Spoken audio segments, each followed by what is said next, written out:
pessoal do remoto também. Bom dia. A gente está aqui na palestra de pipeline de dados eficientes, transformando dados brutos em informações facilmente consumíveis, do nosso querido José Henrique Davino. Então, Davino, fica à vontade, pode começar a sua palestra aí. É contigo. Bom dia, gente. Como ele falou, né? Meu nome é José Henrique Davino. A ideia hoje é a gente trazer aqui um pouco da experiência que a gente viveu construindo um pipeline de dados, né? Dentro do trabalho. Então, isso é um exemplo real, né, que a gente trabalhou para fazer esse estudo que a gente queria na construção da nossa estrutura de dados dentro da empresa. Acho que o microfone não está ajudando muito. Mas vamos lá. Bom, antes disso, vou me apresentar aqui um pouco mais de mim, né? Meu nome é José Henrique, eu sou oriundo aqui do interior do estado de Pernambuco, tá? Ingressei na área em 2003, quando eu comecei um curso técnico lá atrás. De lá para cá eu vim me graduando, né? Fiz sistema de informação, depois eu fiz uma especialização em desenvolvimento de aplicações móveis e eu vim por aí eu concluí o meu mestrado na área de ciência da computação.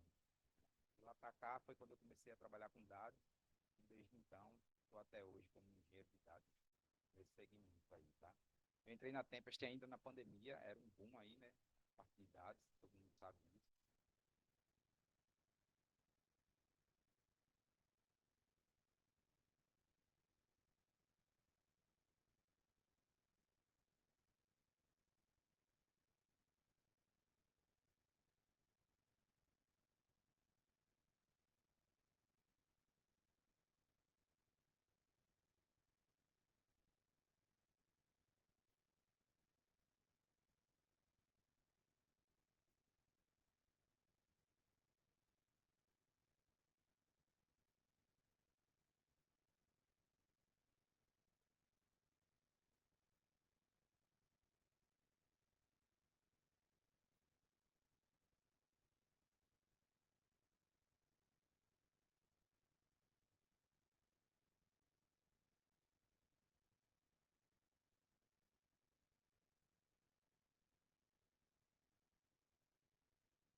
Obrigado, gente. E ele nem sempre dispõe de um mecanismo que ajude um usuário comum a ter acesso àquele dado, né?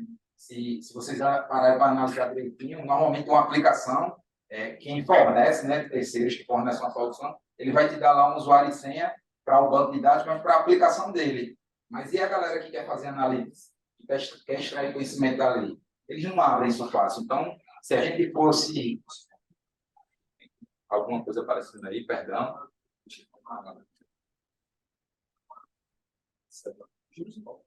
Se a gente fosse pensar em desenvolver isso aí, a gente gastaria muitas horas confeccionando alguma coisa do tipo, tá? E fora isso que, dependendo da fonte, dependendo da estrutura do dado que está lá, ele pode não possuir um esquema definido, né? Ele pode não ter um padrão, pode ser um dado semi-estruturado.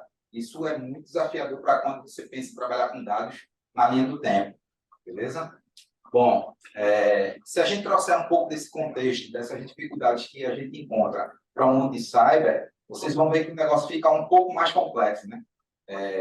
Se a gente parar para pensar numa campanha de spam, né? Quem aqui pode me garantir como é a estrutura de uma campanha de spam? Seria muito difícil de alguém estabelecer os padrões e um ator, né, de uma campanha dessa, ele seguisse o padrão de outro, né? Um exemplo mínimo é qualquer e-mail, se você for analisar, ele tem um comportamento padrão de um título, de um e-mail de origem, um e-mail de destino e um body, mas e o resto? Então é bem complexo quando a gente pensa em trabalhar com os dados de cyber. Se parar para analisarmos, por exemplo, um log, quem pode dizer para mim como é que é uma estrutura de log? Cada um vai ter uma perspectiva. Então, isso é bem complicado e bem desafiador para a gente, né? São dados semi-estruturados e que é um pouco difícil de você converter isso numa tabela, que é o formato mais comum que as pessoas conseguem consumir, né? Até aqueles que não conhecem bem, né, a questão de dados, eles sabem que um Excel, para ele, é uma tabela, né? Então, isso é bem desafiador. Fora que os tipos de dados, como eu falei, são distintos. Então, dependendo do tipo de fonte que a gente vai trabalhar, um phishing, um chat ou qualquer coisa do tipo, eles vão ter formatos e arquivos distintos ali e você não consegue estabelecer um padrão mínimo. Então, é bem complicado para a gente chegar do outro lado. Mas a gente não desiste, né? Brasileiro. Bom, com isso eu posso afirmar para vocês que tratar e disponibilizar dados dessa natureza é muitas vezes uma atividade complexa, né, que demanda bastante tempo no dia a dia ali e recurso computacional, né? Principalmente porque no âmbito de cyber, a volumetria de dados ela é avassaladora, tá, galera? É um negócio absurdo e, para quem curte feito eu, é emocionante. Tá? Só que, além disso, aí, a gente tem um outro problema, que é quando você faz aquilo ali de forma inapropriada, né? Ou seja, não da melhor forma possível, o ônus financeiro vem junto. Hoje, essa energia que está sendo ligada aqui, alguém está pagando. Né? O tempo que a gente está se dispondo aqui, alguém está pagando. Então, tem um custo sempre quando se trabalha com dados. Tá? Só que, graças a Deus, né, as soluções de nuvens hoje em dia, elas aceleram assim, significativamente o dia a dia da gente. Né? Hoje já está bem maduro o conjunto de soluções que as clouds disponibilizam para a gente. Né? Fora isso, tem uma infinidade de soluções, muitas vezes do open source, que está surgindo no mercado, quando se pensa em trabalhar com dados, que você fica até meio que, pô, por onde eu vou? Qual é a melhor? Então, é bem complicado tentar encontrar uma opção agradável para você construir, vamos dizer assim, a sua arquitetura. Né? E, nesse cenário aí, a gente tinha alguns objetivos, também tinha alguns desejos, vamos dizer assim, né? E a gente colocou na mesa, junto com a equipe de dados, e aí tem um brother da equipe aqui, eu não vou apontar o dedo para ele, mas ele sabe que a gente levantou essa parada para poder chegar lá, e a gente foi refinando com base no que a gente queria atender esse experimento, tá? Então, a gente tinha uma missão, né? Tornar aquilo que a gente estava começando a mergulhar ali, né? E disponível e útil para qualquer um da empresa, né? Considerando suas credenciais, claro, né? Nem todo mundo deve ter acesso aos dados, né? Mas, além disso, a gente tinha outro desafio. Só vocês terem uma noção, era coisa de 40 fontes, com volumes aí na casa dos teras, então era bem complexo para a gente começar a pensar em como montar esse desenho técnico para a gente, tá? E aí a gente começou a olhar, né, diante da gama de ferramentas e botar esses pontos, né? Pô, precisávamos pegar soluções ou serviços que a curva de aprendizado fosse a menor possível, né? Como é que eu chegaria nisso aí sem ter muito trabalho para aprender? Porque, como eu falei, né, tudo tem um custo. Então, você vai e passa um tempo ali fazendo toda a exploratória daquilo ali, e de repente você vê que ela tem um impasse e não dá para seguir com aquela ferramenta dentro da stack que você ia construir de ferramentas, tá? A gente também, por ser uma equipe de dados, né, por ter vários engenheiros de dados ali, cientistas e etc., a gente saberia que a gente tinha que encontrar ferramentas onde o conhecimento fosse comum a todos para a gente começar, né, independente de quem ia estar no projeto. Então, SQL, para quem trabalha com dados, é o conhecimento mínimo que a gente tem que ter, né, além de lógica, claro. Né? Então, a gente considerou isso em todas as ferramentas que a gente começou a mapear e por ser uma galera de engenharia de software, né, mais precisamente de dados, mas não deixa de ser uma galera de engenharia de software. A gente queria encontrar ferramentas que tivessem, vamos dizer assim, que defendesse, né, boas práticas de engenharia de software, como reuso, trabalho, né, paralelo, colaborativo ali, enfim, entre outras coisas. Né? Algo que fosse utilizado pela galera do mercado de dados, porque dessa forma a gente teria a comunidade para poder de alguma forma, sanar, né, possíveis dúvidas que a gente tivesse no decorrer daquele experimento e, mais uma vez, né, que tivesse o menor custo possível. Dessa forma, a gente saberia, a gente teria como argumentar o porquê, né, usar aquilo ali para a empresa. Então, foi bem legal aí esse estudo com a galera. E diante daquele conjunto de coisas que eu mostrei ali, a gente chegou nessas 3 soluções que eu vou falar no decorrer da apresentação aqui sobre elas, tá? O BigQuery, que é uma ferramenta de processamento de dados analíticos, tá? Ela tem uma estrutura legal aí distribuída, enfim, né? Eu vou falar um pouquinho mais na frente. O dbt, como eu falei, a gente está querendo transformar dados brutos em dados consumíveis, né? Facilmente consumíveis, então ela é uma ferramenta de transformação e a gente precisava fazer isso de forma gerenciada. Então, dentre o conjunto de soluções disponíveis, a gente escolheu o Apache Flow. Se eu estiver falando rápido aí, por favor, alguém mencione, principalmente a galera do remoto, que eu não estou vendo, tá? Para facilitar um pouco o entendimento, né, do porquê e o que era esse danado que a gente estava montando lá nesse desenho técnico, eu simplifiquei, tá? Eu tirei um bocado de coisinha que tinha dentro dessa imagem para vocês poderem ter memorizado de uma forma mais fácil aí. Mas a gente, nessa estrutura aí, né, como cada ferramenta se encaixou. A gente tinha, né, a nossa camada lá de soluções que faz toda a parte de gestão dos dados, né?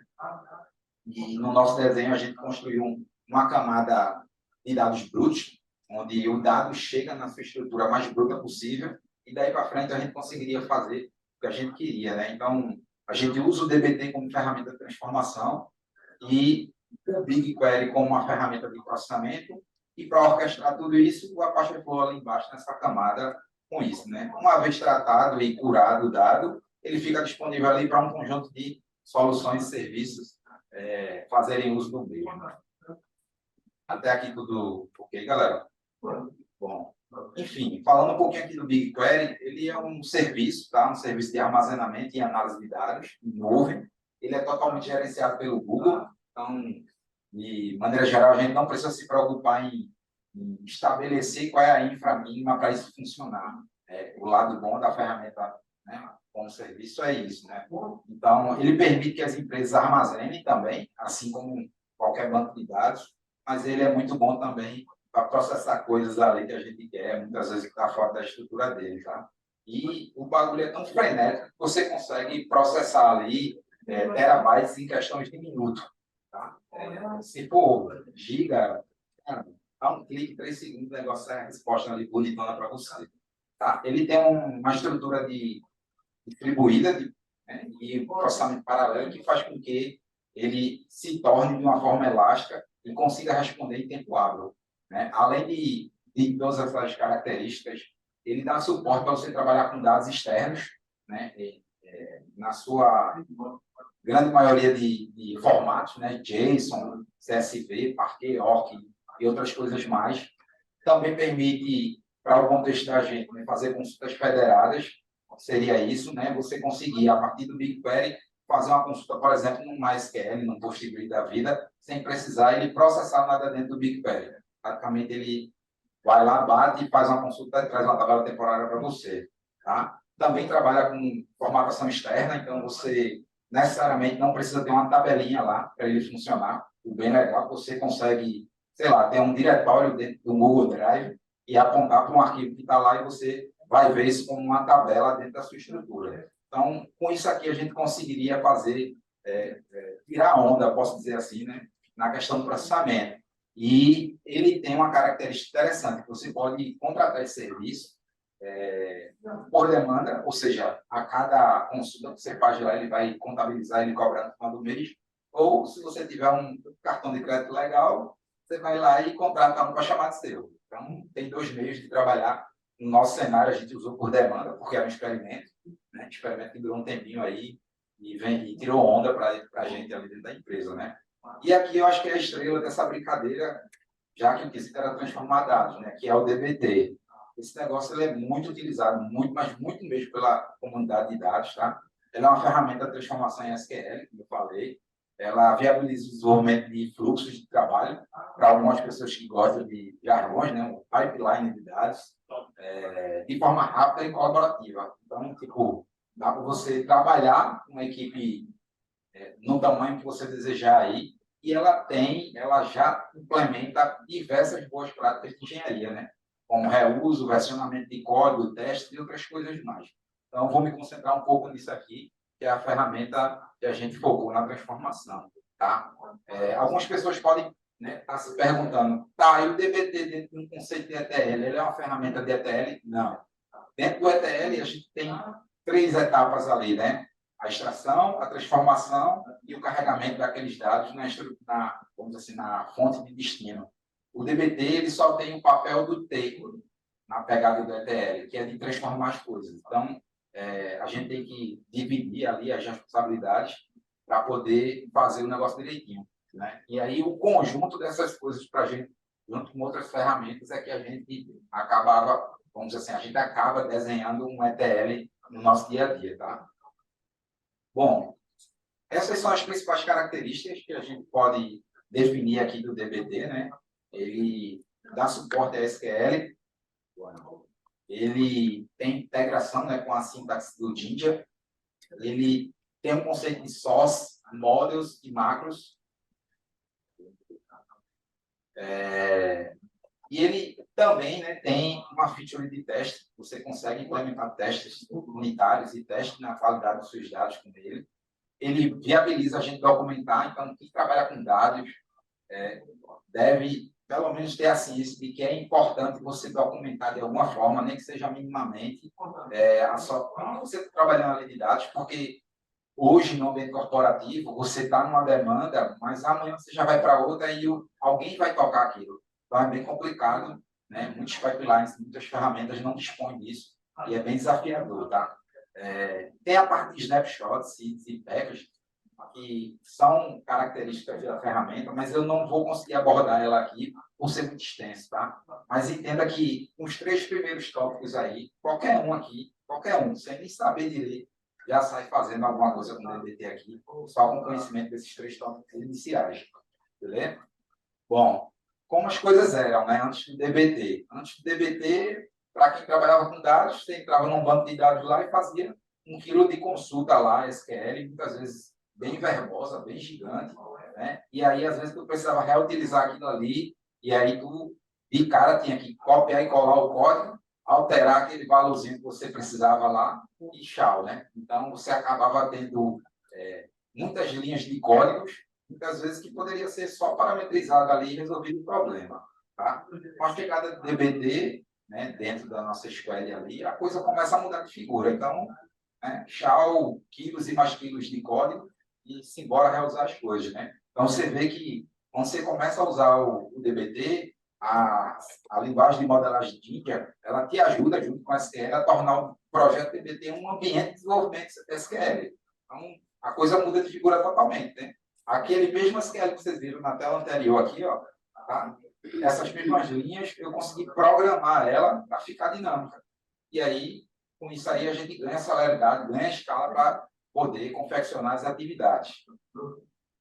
Bom, como eu falei, é uma ferramenta super simples, tá? Ela, no meu caso, eu trabalho com ambiente Linux, então basta ter o gerenciador do pacote lá, o pip, e você basicamente vai fazer um pip install dbt core, que é o kernel, né, da aplicação, e o adaptador que você quer. Então, dependendo da fonte que você está trabalhando, né, do ambiente que você está trabalhando, se é BigQuery, se é Redshift, Snowflake ou coisa do tipo, você só vai instalar ele. Ah, mas eu quero instalar tudo. Pode instalar, desde que tu tenha acesso a tudo, o projeto consegue fazer isso aí. Uma vez feito isso, basicamente abre o terminal, joga lá um init, dbt init e o nome do teu projeto, nesse caso aqui, eu usei como exemplo o termo demo, né? Está na própria documentação, para ser mais sincero, e ele vai gerar para você essa pequena estrutura que vocês estão vendo aí de pastas e alguns arquivos. É basicamente isso para você começar a trabalhar. Tá? E ele já traz um exemplo de como você transformar dados, né? Um pequeno exemplozinho aí de 2 tabelas. Tá? Bem legal, cara. Bom, e aí, como eu falei, né, ele tem algumas características, e com essas 3 que eu vou descrever daqui para frente, vocês conseguem já sair fazendo transformações de qualquer complexidade, tá? Da mais simples àquela que a gente nem sabe como resolver. Né? O conceito de source, no caso do DBT, é a forma que ele encontrou de mapear os objetos que já tem uma base de dados. Então, pensa comigo que, sei lá, tem 3 tabelinhas lá, tu quer consumir dessas tabelas e vai gerar novas tabelas a partir disso. Então, ele usa essa linguagem, né, de marcação aí para mapear as coisas em YAML, não formato YAML, e você praticamente vai botar lá tipo, o namespace do que é dentro do banco e listar lá as tabelas que você precisa trabalhar. Tá? Pode ser tabela, pode ser visão. Então, o que tiver de objeto dentro do banco, você consegue chegar nele com esse mapeamento. E aí, uma vez mapeado tudo isso, né, você vê que é bem flexível a ferramenta. Você não vai lá e escaneia o banco todo para poder trabalhar. Você vai colocando à medida do que você precisa para desenvolver aquela demanda. Uma vez configurado tudo aquilo lá, né, você basicamente vai acessar o source a partir de uma pequena função de marcação aí do Ginger, né? Como vocês podem ver, ele abre as chaves de uma forma dupla e dentro ele chama uma função chamada source, onde ele passou o namespace e o nome da tabela. Né? Se for o BigQuery, para quem conhece, o dataset e o nome da tabela. Então, é bem simplesinho. Ele é uma linguagem compilada, né? Então ele vai compilar aquilo ali e vai converter o resultado daquilo em um arquivo com uma sintaxe SQL, que é o que a gente conhece. Tá?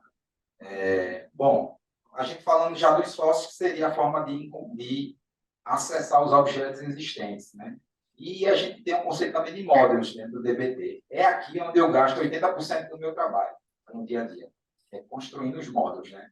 Eles podem ser criados e recriados à medida da complexidade, né? Do problema. Então, você não tem problema de criar um e já era, tipo, né? Você consegue trabalhar com isso aí e é aqui onde a gente faz todas as transformações necessárias.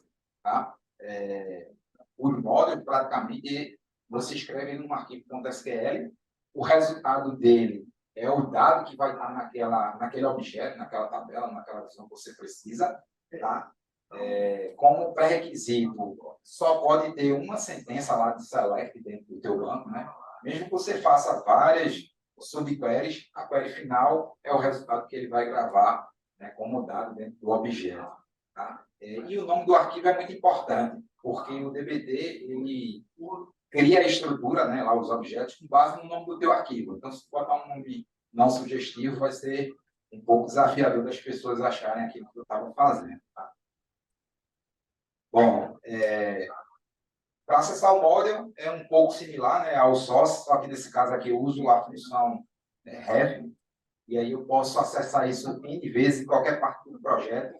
Basta eu saber o nome do modelo e, quando ele compilar, ele vai fazer esse mesmo cenário para a gente. E, por fim, como conhecimento sobre o DBT para a gente dar as primeiras pernadas, ele tem um conceito de macros. Né? São códigos, né? Blocos de código, você consegue fazer. Eles são reutilizáveis, só precisa estar dentro de um diretório chamado macros, dentro daquela estruturazinha que eu mostrei para vocês no começo. Tá? Ele ajuda a gente a manter o código mais limpo, né? Você consegue dividir para constar, essa é a ideia, né? E, enfim, para ficar um pouco mais claro, ele é análogo a qualquer outra função dentro de uma linguagem de programação qualquer, né? Você tem lá um método, você quer somar duas variáveis inteiras. Então, você vai criar um método, dois parâmetros, e ele vai te devolver o resultado. Então, basicamente, foi isso que a gente fez com as macros da gente.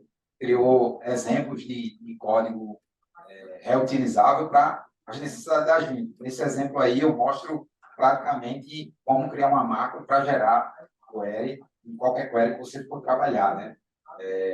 Quem fizer select sem query aqui, pelo amor de Deus, levante a mão, se acuse agora, porque hoje não é dia de maldade, tá? Vamos embora.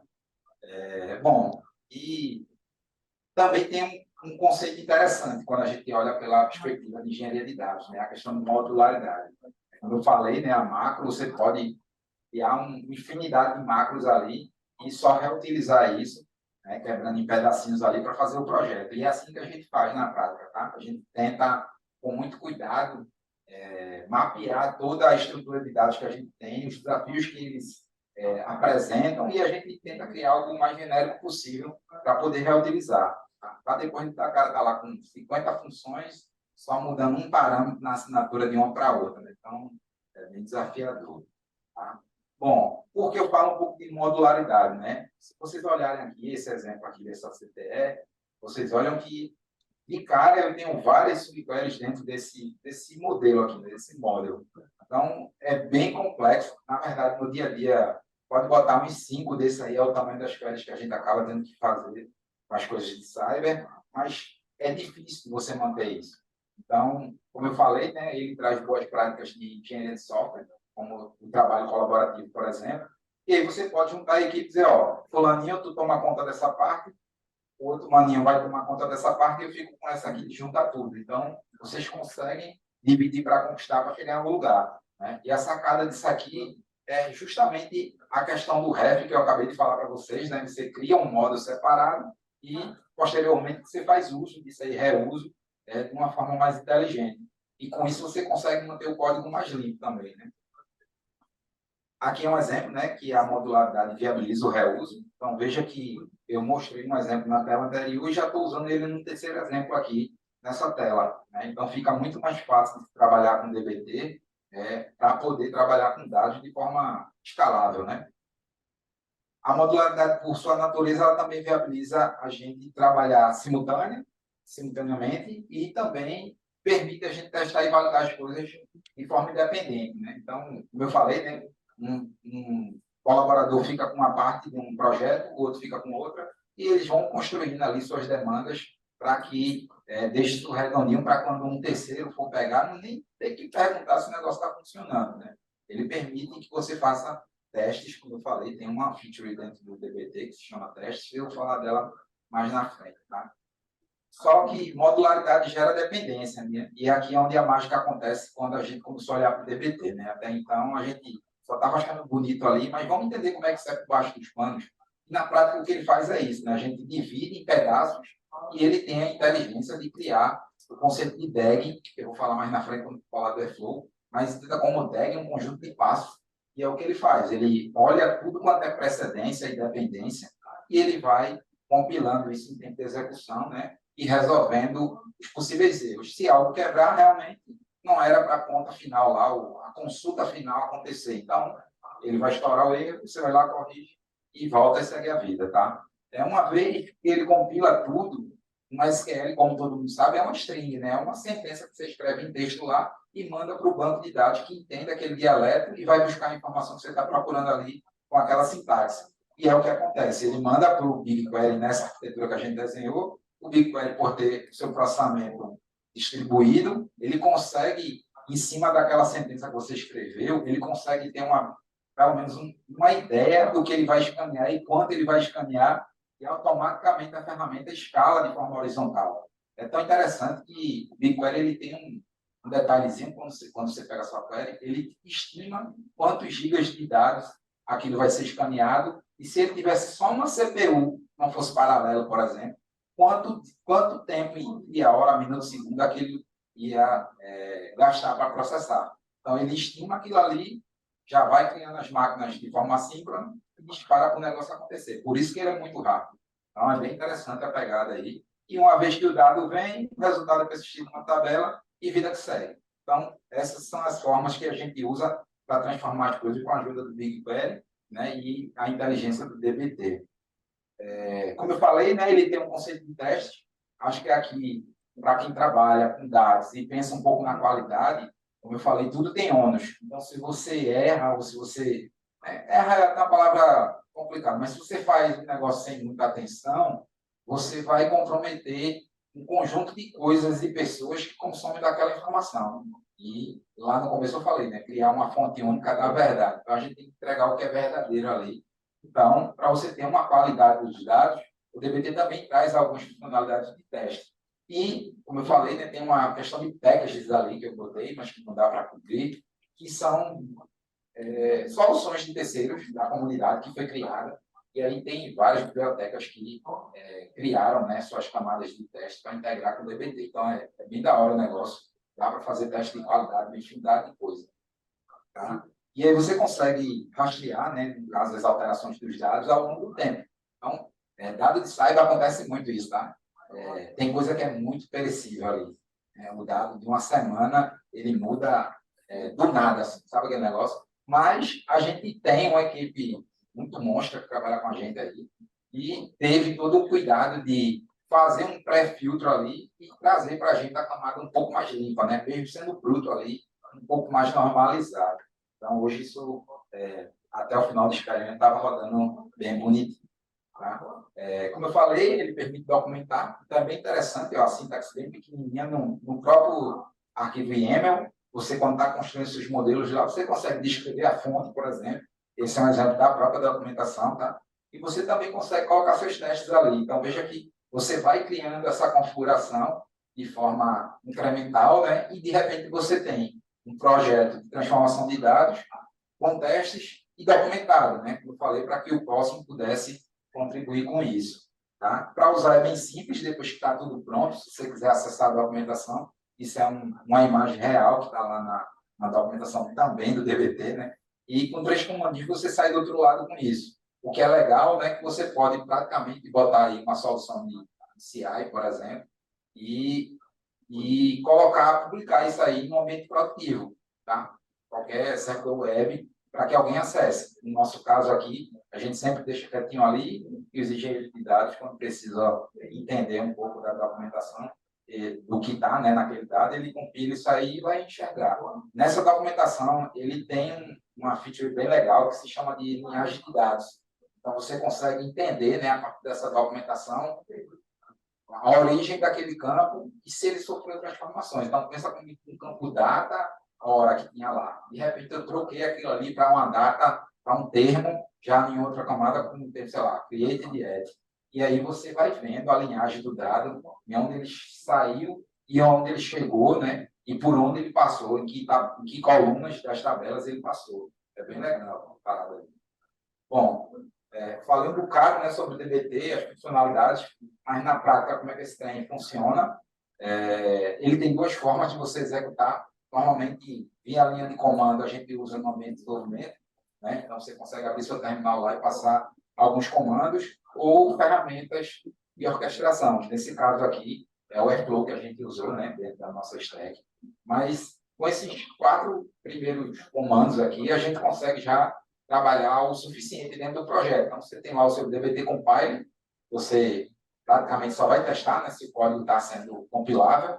Você tem a questão do DBT Run, que, de fato, você vai executar uma transformação ali, então você passa esse comando. E o build é um comando meio que engloba, né? Compile e o run. Ele vai lá, compila tudo, executa tudo e persiste os resultados no lugar que deveria. E a gente também tem a questão de teste, né? Como eu falei, então, com um teste aqui você consegue fazer os seus testes unitários e testes de qualidade sem precisar rodar o projeto como um todo. Tá? Bom, por fim, a questão de orquestração, que é o gancho para a gente falar um pouco do Airflow. Tá? Bom, e o que é o Airflow? Né? O Airflow é uma plataforma que permite a gente desenvolver, agendar e monitorar fluxos, tá? Baseado em lote, né? Baseado em batch. Ou seja, ele consegue criar um conjunto de coisas ali e ele vai orquestrando. Né? Ele usa o conceito de gráfico, os acíclicos, como eu falei, tá? que nada mais é do que um fluxo, que a gente pode dizer assim, tá? Quando a gente pensa em executar um conjunto de tarefas e ações. Então, como o objetivo do projeto era também deixar isso automatizado, isso caiu como uma luva dentro da ideia do que a gente queria fazer. Tá? E por que alguns podem estar se perguntando, né? Dentre tantas, por que a gente escolheu isso? Assim como a SQL era um conhecimento comum a todos, dentro da minha equipe, Python também era um conhecimento comum a todos. E é super simples, tem uma comunidade absurda aí para ajudar. Então, a gente optou por esse motivo, né? O básico de Python. Quem só vai fazer um if Python aqui, está resolvido. Então, consegue trabalhar com esse negócio aqui sem muita dificuldade. E como ele é uma ferramenta de orquestração, pensem comigo, eu mostrei que serviços de nuvem hoje em dia já tem um conjunto de funcionalidades prontas ali para a gente só usar. Então, ele tem, né, integrações, ele tem, vamos dizer assim, as bibliotecas prontas para uma infinidade de serviços, velho. De infra, de banco, de rede. Você imaginar aí, esse bagulho tem coisa pronta. E quando não tem, ele é tão fácil, mas tão fácil de usar que você consegue criar a sua própria caixinha ali de funcionalidades que vocês precisavam, tá? Precisariam. Ele é extensível, né? Como eu falei, né? Você consegue fazer customizado e a ideia é de dividir para conquistar. O código dele é bem simplesinho, você consegue ter um baixo acoplamento ali entre as ações que ocorrem dentro dos códigos do Apache. Tá? Aqui é um pouco das principais características, né? Para entender um pouco mais nesse desenho aqui, a gente tem a DAG, que é como se fosse o concentrador de tudo que vocês estão construindo. A gente tem a task e a gente tem o operator. E aí, de maneira geral, a DAG é praticamente a junção dos passos, que vai transformar isso em um gráfico. A task é praticamente um objeto, né, que vai te ajudar a criar a ordem de execução. E o operator é como se fosse um template. Pensa comigo aí que vocês querem rodar um comando bash aqui no terminal. E aí, tu está com esse negócio aqui, tu precisa fazer um comando bash para ligar no servidor. Então, é um exemplo mínimo do que é um operator, né? Ele já tem um template pronto ali, você passa os parâmetros da assinatura daquilo ali e vai, né? Por exemplo, aqui o Python Operator. Quero, sei lá, rodar uma funçãozinha aqui de validar se o negócio está ativo. Então, vou lá, roda um código e ele segue o que precisa. Então, juntando todas essas características, a gente tem essa imagem aí que a gente chama de DAG. Né? Você tem as tasks e elas vão, de uma certa forma, ser configuradas para executar dentro das suas necessidades. Tá? Aqui é um exemplo de código de como trabalhar com o Airflow. Né? Observe que com poucas linhas de código eu acabei tentando tanta coisa aí que ficou maior do que eu queria, mas eu faço isso tudo, quase tudo aí em poucas linhas. E é bem simples. Você tem praticamente a DAG, você tem a biblioteca, você tem dependência ali. E eu criei um exemplo usando um Python Operator e o DBT-Run, só para mostrar como é que ficaria isso para vocês. E aí a sacada de por que o Apache Airflow, né? A gente precisava fazer a coisa automatizada. Então, com isso, você consegue definir intervalos de execuções, que é o que a gente precisava, já que a gente tem que trabalhar com coisas recorrentes. Né? Você consegue estabelecer números de tentativas de execução caso ocorra uma falha. Tá?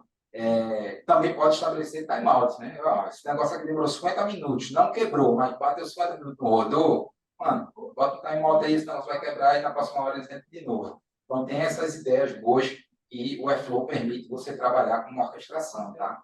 Ele também tem um bocado de coisa, mano. Mas dá para você, por exemplo, notificar a equipe e, falhou essa execução aqui. Eu quero que se der timeout, eu aviso a galera, esse coletor aqui que está rodando de X hora está quebrando. Então, vamos lá, a gente vai olhar o que é e você tem um negócio de uma forma mais gerenciada, né? E ele tem um conceito de sensores também, que faz com que você, por exemplo, tenha, sei lá, a DAG A, que faz um conjunto de passos para pegar coisa num post-it, e eu quero que quando ela terminar, a DAG B, que vai pegar o resultado daquilo ali e salve no BigQuery. Então, dá para você botar sensores para ficar escutando, né, como um listener ali, escutando o que a outra DAG faz. Aqui é um pouco mais da UI dele, né? Como é que você enxerga essas programações que a gente está vendo aqui no começo, né? Ele tem aqui um schedule interval, então como é que isso executa e tal, né? De quanto em quanto tempo, enfim, a forma como você quer diário, quer de minuto em minuto, você consegue configurar isso aqui e você vê ele dessa forma dentro da UI da ferramenta via browser, né? Na verdade, isso aqui. Então você consegue ver os status, essa bolinha mais verde aí escura uma execução que aconteceu com sucesso, e aqui está um verdinho mais puxando aí para um verde limão, um verde claro, uma execução acontecendo, tá?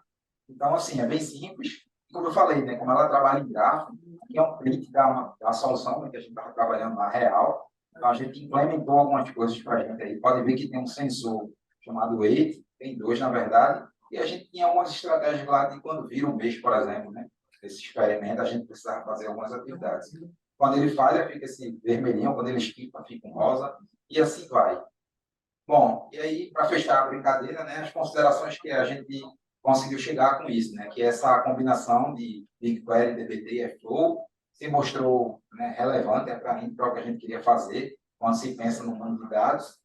Boas práticas de engenharia de software foram cobertas, então, para a gente, o requisito foi atendido, né? A gente conseguiu entregar dados limpos e normalizados de forma gerenciada com a ajuda do Airflow, sem precisar ter um maninho ali para ficar olhando aquilo toda hora. Processamos coisas aí na casa dos teras, não posso falar muitos detalhes, mas, mano, tem fonte aí que foi tera, e teve fonte aí que rodou 1.3 aí, né? Milhões de registros por hora. Se plantar isso aí no final do dia, vocês vão ter noção da brincadeira que a gente conseguiu fazer, né? Isso, o resultado, né, desse experimento, os dados foram também, né, de produção que a gente precisou ali, e diversos serviços e soluções dentro da Tempest que a gente conseguiu meio que consumir da mesma forma que consumia sem usar esse experimento que a gente fez. Tá? Dashboards e aplicações de machine learning também estão consumindo desses dados aí. E é isso, gente. Espero que vocês tenham gostado aí. Se alguém tiver alguma dúvida, seria interessante levantar a mão. Né?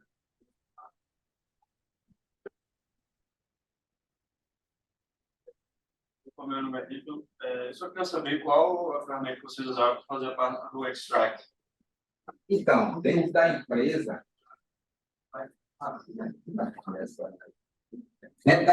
a gente tem uma infinidade de soluções lá. Tá? Então, tipo, um exemplo que eu posso dar público, por exemplo, é o Airbyte. Então, a parte de extrair a coisa e levar para a camada RAW ali da gente, a gente usou o Airbyte. Mas tem um conjunto de outras coisas também dentro da empresa. Então, tem features que a gente faz internos, né? Vamos dizer assim, soluções internas, que a gente desenvolveu para poder extrair de um determinado cenário e colocar ele num cenário visível para um engenheiro de dados começar a puxar isso para outra camada. Mas um exemplo mínimo que você pode usar aí é o Airbyte, é open source, e ele tem uma infinidade de coletores também, assim, é absurdo, vale a pena dar uma conferida. Alguém do remoto? A dele, Thiago, ele pergunta aqui, tá vindo, vocês precisam lidar com data vale? Ou essa é uma etapa posterior ao pipeline que apresentou? Isso é uma etapa posterior. A ideia inicial foi só entregar o dado e entender que quem faz essa parte de visualização fica por conta dos analistas de dados ou a galera mesmo que quer fazer um exploratório em cima do dado ali. Então, a gente deixa essa camada para uma camada posterior, para até responder. Bom, galera, pelo que eu estou vendo aqui, né, o remoto só teve essa pergunta, se alguém tiver mais alguma, é isso. Se não, vamos embora.